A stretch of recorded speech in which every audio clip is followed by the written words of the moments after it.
दस्तावेजी है, कल्पना की नहीं है।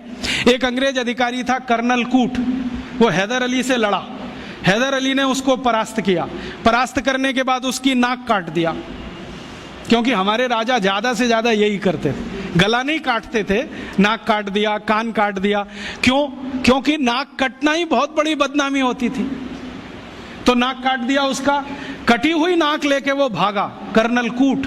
वो खुद अपनी डायरी में लिख रहा है कि जब मैं युद्ध में हार गया, हैदर अली ने मुझे नाक काट दी, हाथ में लेकर मैं भागा, और हैदर अली की सीमा खत्म हुई मैसूर राज्य की, तो बेलगाम नाम का एक गांव आया, वहां पर एक वैद्य ने मेरी सर्जरी की, 21 दिन मुझे अपने घर में रखा, सर्जरी करके लेपन लगाया, मेरी नाक जोड़ दिया, और आज मैं पार्लियामेंट के सामने कह रहा हूं कि भारत के वैद्यों को इतना ज्ञान है, वो ये सब कर सकते हैं, इसलिए हमें भारत में अपने लोगों को भेजकर ये विद्या सीखनी चाहिए। ये उसका भाषण है हाउस ऑफ कॉमन्स। तो कर्नल कूट के इस भाषण को सुनने के बाद अंग्रेजी सरकार ने तय किया, चलो कुछ लोगों को भेजो। तो अंग्रेज आए, उन्होंने यहाँ सर्जरी सीखना शुरू किया, और जो अंग्रेजों ने सर्जरी सीखा है वो लिख रहे हैं कि जो जातियां भारत में सर्जरी में मास्टर थी वो सब नाई थे। नाई समझते हैं? बाल काटने वाले, ये सब सर्जन थे 200 साल पहले। हाँ, सब सर्जन थे 200 साल। अब जरा सोचो कि नाई अगर सर्जन रहे हों तो वो पिछड़ी जाति कैसे हुई?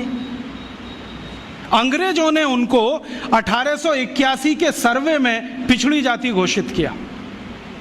उसके पहले इस देश में नाई कभी भी पिछड़ी जाति में नहीं थे। 1881 में सेंसस हुआ सबसे पहला, और आज तक वो चल रहा है, हर 10 साल में होता है जनसंख्या का गणना।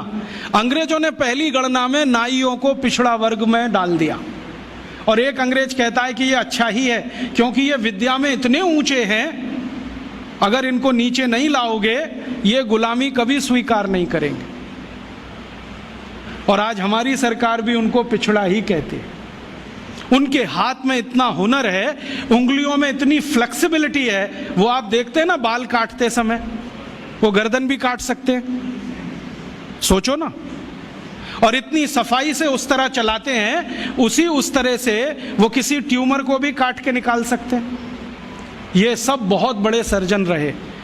और आज से 200 साल पहले के दस्तावेज बताते हैं कि कांगड़ा और उसके आसपास, कुर्ग और उसके आसपास, मैसूर और उसके आसपास जितने सर्जरी सिखाने वाले केंद्र थे, उन सबके आचार्य नाई ही थे जातियों में। ये सब सर्जन थे, और इन्होंने जो सर्जरी सिखाई है वो हिंदुस्तान के गांव-गांव फैलाई। फिर अंग्रेजों ने क्या किया, ये जो सर्जरी सिखाने वाले केंद्र थे, इन सबको गैर कानूनी घोषित कर दिया।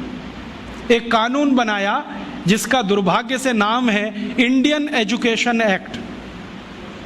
उसमें इंडियन कुछ भी नहीं है, नाम उसका इंडियन एजुकेशन एक्ट। उस कानून में उन्होंने ये तय किया कि भारतीय विद्याओं को सिखाने वाले जितने भी केंद्र हैं वो सब गैर कानूनी हैं। तो उन पे ताले डलवाए गए, नहीं डाले तो मरवाया गया, उनको आग लगवाई गई, कितने लोगों को जिंदा जला दिया। वो कहानी सुने तो आपकी आंखों से आंसू निकल आए।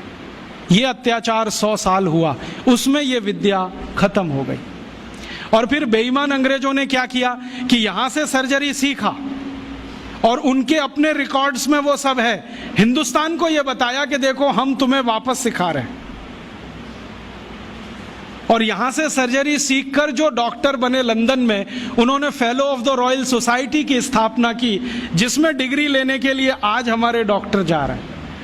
और उस प्रमाण पत्र को लाके दरवाजे पे बड़ा टांगते हैं। मैं देखो FRS, उसमें शहद लगा के चाटो तो विटामिन C भी ना मिले।